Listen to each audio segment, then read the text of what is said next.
all and welcome back to my YouTube channel. So for today's video, pag-uusapan natin yung mga kilikili natin, yung ating mga police na kilikili yan. So, pag-usapan natin kung ano nga ba yung ginagamit ko kung puputi ng ating kilikili at yung mga pangpawala ng mga chicken skin sa kilikili, balahibo, yung may maasim, yung ayun. So, bakit nga ba umaasim yung mga kilikili natin? 'Di ba? Gawa nga ng sobrang pagpapawis natin, nagiging maasim, at saka yung bakit umiitim yung mga kilikili natin. So, napansin ko talaga kung bakit umiitim yung mga kilikili natin, yung mga product na ginagamit natin. Minsan na hindi natin napapansin na i-irritate na pala sila. Tsaka yung mga pagsusuot ng mga makikipot na mga damit, no, hulog masyado yung kilikili natin, at yung mga pagbubunot ng mga kilikili, pagsishave, yun yung napansin kong nakakaitim talaga ng sobra sa ating mga kilikili. So, may solusyon para pumuti yung ating mga kilikili. Ito ay dalawang product lang mo na aking mga ginagamit na nakikita lang doon sa ating kusina. So, ito yung ginagamit ko talaga ever since talaga. Hindi ako gumagamit ng deodorant. Wala akong ginagamit ni anong deodorant man yan. So, dati, minsan, nagtatawas ako, pero minsan tinatamad ako kasi nga, ang hirap din kasi pagtuyo, di ba?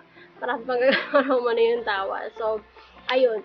So, ayun na nga. So, wala akong ginagamit, pero walang amoy yung ating kilikili. So, ano nga ba yung aking kilikili secret? So, dalawang product na yan, guys. So, ang una dito, guys, ang product na ginagamit ko ay ang baking soda. So, baking soda, guys. So, magkuha ka lang ng lalagyan at maglagay ka lang ng isang kutsarang baking soda. Ayan na siya. Meron na ako dito isang kutsara.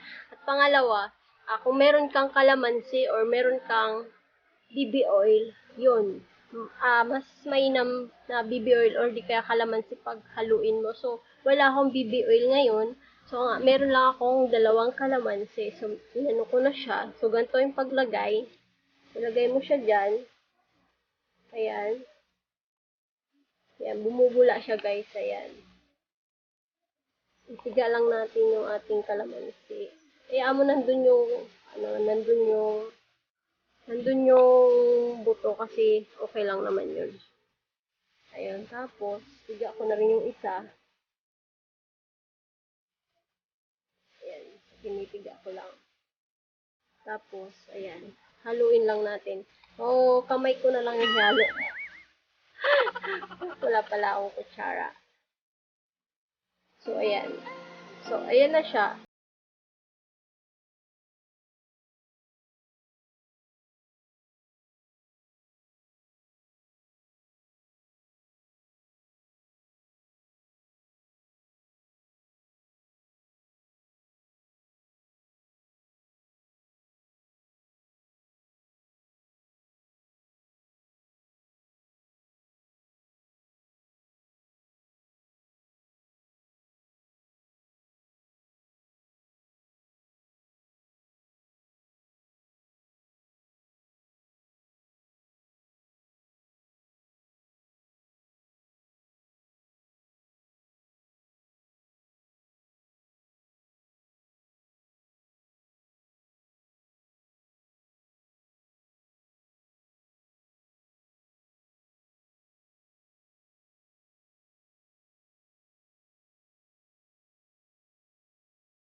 later. So, ayan guys, tapos na ako magbandaw. So, ayan na siya. Ayan na siya guys. So, fucking top. Ayan na siya guys, oh.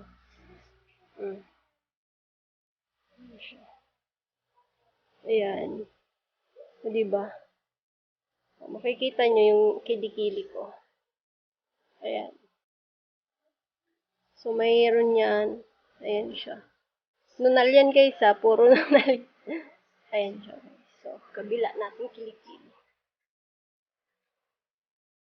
Ayan. Yung kabila natin kilikili. O, diba? Wala kang makikita ang chicken skin dyan. Yan lang. Talagang ganyan na talaga siya. Guhit. O, diba? Ayan siya guys. So, ano pa inantay ninyo? Try nyo na to. Baka ito na maging sagot sa mga dasal ninyo na pumuti yung mga kilikili ninyo. At baka ito na rin yung matagal nyo nang hinahanap. Kasi yung iba napapagastos sa sobrang mahal. Pero ito napakamura lang. Bumili lang kayo ng ganyan. Mura-mura lang talaga.